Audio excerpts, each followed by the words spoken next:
What's going on, guys? Hope you're well. Welcome to the first installment of our Race in 7 series, where we take a full-length race, cut it down into a 7-minute clip. We've got an absolute alien starting on pole here. Probably not going to catch him. We are actually starting in P6 in the number 9 car. Hopefully we can make up a couple positions here. Let's get to the grid, see how we get on.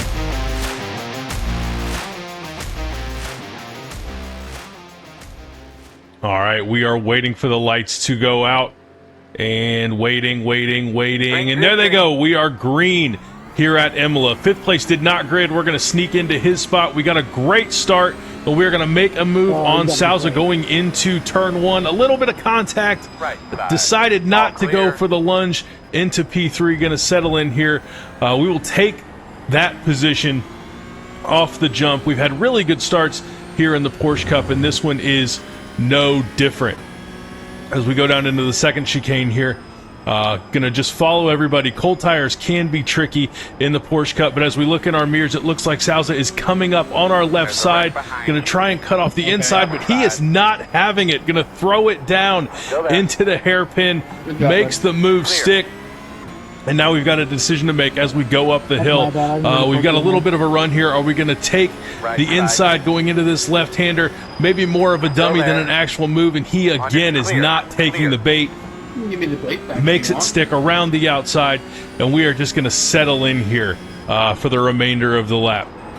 Again, these cars can be tricky on cold tires. We don't want to loop it. We want to make sure we, just like that, Ryan Nardoni loops it. Unfortunately for him, we will come back and take a look at that. But easy done in these cars. And as we come out of the final chicane for the final time here, to complete lap 1, trying to stay on Souza's bumper. He is going to be a little bit quicker than us based on qualifying speed, so hopefully he can tow us around a little bit. But let's take a look back at those lap 1 incidents, of which there were many. Chad McLean and Tyson Miller fighting for the same piece of real estate here. Unfortunately for Chad, gets spun around, but he is able to continue back into the race. Let's revisit the one from Ryan Nardoni right in front of us again, going up the hill. Gets caught out a little bit by the curb on cold tires. Easy done. Unfortunately for him, that's going to set him back in the field. But even further back in the field, Stuart Nelson gets it all wrong going into the final complex here, but he is able to keep it rolling and get himself back into the race.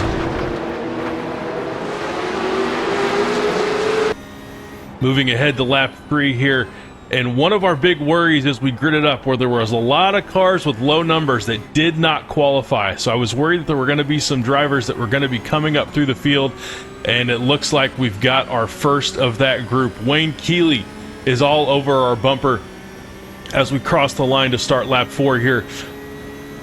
Do not think I'm going to be able to hold him off for 11 laps. We're going to take the right side of the track, let him have the inside, and let him have this easy move done. We expect him, he is the one car, to be quite a bit quicker than us. Hopefully we can stay close to Keeley here. He can tow us up to Souza and we can get back in that battle.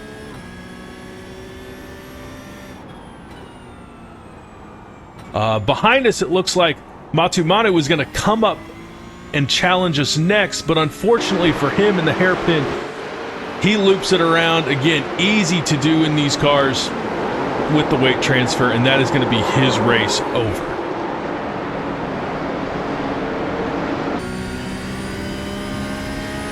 We move forward to lap 9 here, and the next of that group of fast non-qualifiers is going to come up to us. You can see in the bottom left that Brandon Calderon and João Martins are actually fighting each other for 6th place, which is going to give us a little bit of breathing room here as we try and stretch our legs. I am worried that those two are going to be a little bit quicker than we are on pace, but if we can get them to fight, and it looks like Calderon is off, so the fight is over for the time being. That is not what I wanted to see. I was hoping those two were going to duke it out for at least a couple laps, and I could put a little bit of a gap on them, but unfortunately it is not looking like that is going to be the case. Jacob Martins has picked up P6, and he is going to be coming for P5. And as we jump ahead to lap 11, you can see up in the top left that Martins has just run a lap that is 2 seconds faster than the one that I did. This being 5 laps to go, I do not think that we are going to be able to hold him off here. He is coming up behind us. We'll see how long we're able to stay in front of him. But unfortunately for us, we're going to get it all wrong. We'll wave goodbye to that apex as we totally missed it. Martins is going to come along our right side, down into the hairpin. But we're going to try and drag race him up the hill if we can, but it becomes evident very quickly that he has got more speed than us. We are going to try and tuck in. And again, theme of this race, we are tucking in behind these faster drivers, hoping that they are able to tow us around a little bit and improve our lap times as we try and keep in our spot in the field. Moving ahead to lap 12, and lap 12 is going to have a familiar frame to lap 11 as it's now Brandon Calderon. He has recovered from that off track, and he is now going down our left side, going into the first chicane here at Imola. And again, we are just going to have to cede the position and let him go. We are not going to be able to fight him for the next 3 laps. Hopefully we can tuck in behind him, and at this point we are really hoping that he is going to catch up to Martins and get a fight together.